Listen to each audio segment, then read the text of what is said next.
ஒன்றாவதுல இருந்து 8வது இருக்கீங்களா? ஃபர்ஸ்ட் ஸ்டாண்டர்டு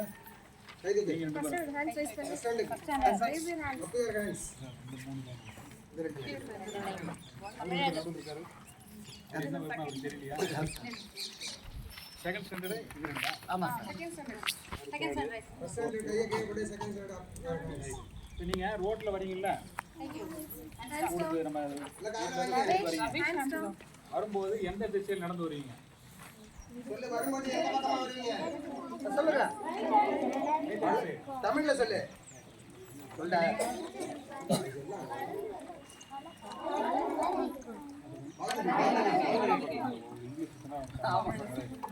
ஏன்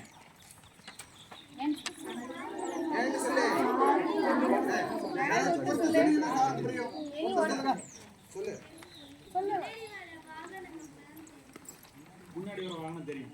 வெரி குட், கை தட்டுங்க. யார் சொல்லி கொடுத்தாங்க?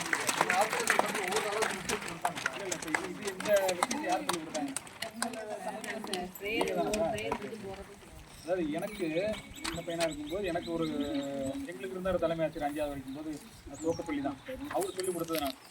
அதனால் இந்த ஸ்கூலில் நீங்கள் வந்து என்ன பண்ணீங்க, நடந்து போகும்போது எந்த திசையில் போகணும்? விட வாகனம் ஒரு திசைக்கு எதிர் திசை. நம்மளுக்கு பின்னால் வாகனம் வர மாதிரி நம்ம வச்சுக்கூடாது. நம்மளுக்கு கண் பார்வையில் தான் எதிர்பார்வை வாகனம் இருக்க மாதிரி இருந்தோம்னா என்ன எதுக்காகுது? அணிக்கை சேவை அணிக்கை சேவை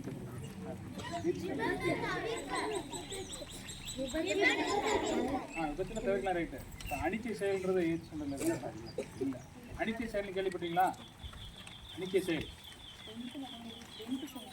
சரி ஒன்றும் இல்லை, நானே எனக்கு சொல்லதான் சொல்லுவேன். அணிக்கை செயல் என்னென்னா, என்கிட்ட நீங்கள் பேசிட்டே இருப்பீங்க, ஒரு கொசு கடிக்குன்னு என்ன செய்வீங்க?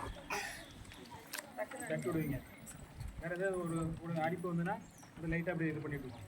இதெல்லாம் நம்ம வந்து மூளை சொல்லாமல், எல்லா விஷயங்களும் மூளை சொல்லி தான் நம்ம செஞ்சிட்ருக்கோம். மூளை சொல்லாமல் நம்ம தண்டுவடமே சொல்லி செய்கிற செயல் தான் அணிக்கை செயல். அதை நம்மளை அறியாமல் அதே ஆட்டோமேட்டிக்காக செய்யும். நம்ம எதிரில் வந்து வாகனம் ஒரு திசை நம்ம எதிரில் பார்த்துட்டு போகும்போது வர வண்டிகளை நம்ம பார்த்தோம்னா ஆட்டோமேட்டிக்காக நம்ம ஒதுங்கிக்குவோம். அந்த வண்டி போகட்டும் அப்படின்னு ஒதுங்கிக்குவோம். ஆனால் எப்படின்னா அப்படி தான் போகணும். நம்ம இந்த சுற்றுவட்டார கிராமத்தில் தான் நீங்கள் இருக்கீங்க. ஹெல்மெட் வீட்டில் இருக்கா? இருக்கு. நீங்கள் போட்டுறீங்களா? இல்லை நீங்கள் போட்டுறீங்களாண்ணே? உங்கள் ரேஞ்சுக்கு இருக்காது. சும்மா போட்டு பார்த்தியா? சும்மா போட்டு பார்த்தா இது மேடம் உங்களுக்கு வாங்கிக்கிறீங்களா? சரி இல்லை, அவங்களுக்கு தனியாக ஹெல்மெட் வாங்கிக்கலாம். சின்னதாக வாங்கிக்கிறீங்க. சரி சரி. இப்போ நீங்கள் எந்த எல்லாம் இங்கே உங்கள் பேரண்ட்ஸ் எல்லாருமே வண்டி வச்சுருக்கீங்களா? டூ வீலரு எல்லாருமே வச்சுருக்காங்க. அப்படிங்கும்போது அவருக்கு போகும்போது ஹெல்மெட் போடுறாரா?